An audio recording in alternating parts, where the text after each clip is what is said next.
Di belakang saya saat ini sedang berlangsung, ini adalah pertemuan dari orang tua Jessica dan juga Jessica setelah ia 8 tahun berada dan juga menjalani masa hukumannya di Lapas Pondok Bambu dari tahun 2016 lalu. Jika kita melihat perjalanan dari kasus Jessica Kumala Wongso, ini sebelumnya ia ditetapkan sebagai tersangka pada tanggal 30 Januari tahun 2016 dan kemudian Jessica menjalani masa tahanan atau masa hukuman setelah ia divonis dan juga kemudian terbukti melakukan pembunuhan berencana terhadap rekannya yaitu Wayan Mirna Salihin pada tahun 2016 lalu, di mana dari hasil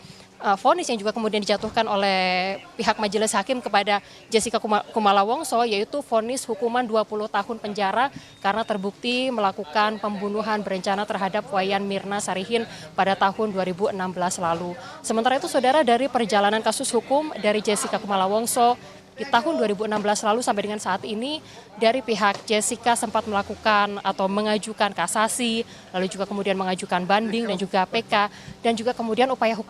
hukum tersebut kemudian digagal begitu karena memang ada sejumlah pertimbangan dari majelis hakim dari Mahkamah Agung yang menyatakan untuk PK yang juga kemudian sempat diajukan pada tahun 2017 lalu dari Mahkamah Agung memutuskan untuk menolak PK yang diajukan ini karena ada pertimbangan tersendiri yang juga kemudian menjadi hal yang juga kemudian menjadi dasar putusan dari Mahkamah Agung pada saat itu. Di antaranya adalah untuk Jessica ini dianggap memiliki motif, yaitu memiliki hubungan dengan si peminum kopi yang dalam hal ini adalah Wayan Mirna Salihin yang juga kemudian meninggal dunia pada tahun 2016 lalu. Dan itulah yang menjadi dasar PK pada tahun 2017 kemudian digagalkan atau kemudian tidak dikabulkan oleh Mahkamah Agung pada tahun 2017 lalu. Sementara itu, saudara, dari perjalanan ini merupakan perjalanan yang juga kemudian cukup panjang untuk kemudian bisa sampai di titik saat ini dari Jessica Kumala Wongso pada tahun 2024 ini, tepatnya adalah pada pukul 9.30 pagi tadi, Jessica Kumala Wongso akhirnya dinyatakan bebas bersyarat.